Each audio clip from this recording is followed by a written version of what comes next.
மக்களே, நாடு முழுவதும் ஆகஸ்ட் 28ஆம் தேதி முதல் காலவரையற்ற வேலை நிறுத்தம். அனைத்து துறைமுக தொழிற்சங்கங்கள் அறிவிப்பு. ஆகஸ்ட் மாதம் 28ஆம் தேதி முதல் ஊதிய உயர்வு மற்றும் பல்வேறு கோரிக்கைகளை வலியுறுத்தி நாடு முழுவதும் காலவரையற்ற வேலை நிறுத்த போராட்டம் நடைபெறும் என அனைத்து துறைமுக தொழிற்சங்க கூட்டமைப்பு அறிவித்துள்ளது. பல்வேறு கோரிக்கைகளை வலியுறுத்தி துறைமுக அனைத்து தொழிற்சங்கங்கள் சார்பில் வரும் 28ஆம் தேதி முதல் காலவரையற்ற வேலை நிறுத்த போராட்டம் நடைபெறும் என துறைமுக தொழிற்சங்க கூட்டமைப்பு தலைவர் முகமது ஹனீப், HMS தொழிற்சங்க பொதுச் செயலாளர் கிருஷ்ணமூர்த்தி ஆகியோர் தெரிவித்தனர். தூத்துக்குடி துறைமுக விருந்தினர் மாளிகையில் துறைமுக தொழிலாளர் கூட்டமைப்பு கூட்டம் ஆகஸ்ட் 7, 8 ஆகிய 2 தினங்கள் நடைபெற்றது.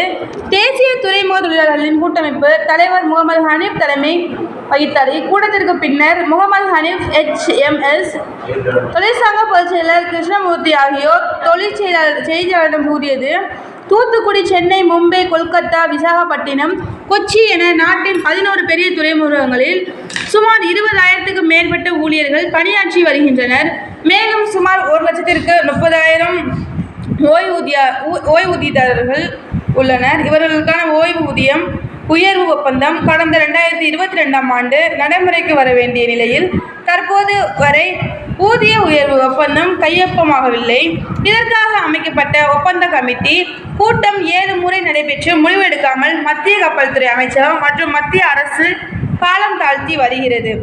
எனவே துறைமுக தொழிலாளர்களுக்கு ஊதிய உயர்வு ஒப்பந்தத்தின் அடிப்படையில் ஊதிய உயர்வு மற்றும் பண பலன்களை வழங்காத மத்திய கப்பல் துறை அமைச்சகம் மற்றும் மத்திய அரசை கண்டித்து வரும் 2ஆம் தேதி அனைத்து தொழிற்சங்கங்கள் சார்பில் நாடு முழுவதும் உள்ள 11 பெரிய துறைமுகங்களில் வேலைநிறுத்த நோட்டீஸ் வழங்கப்பட உள்ளது.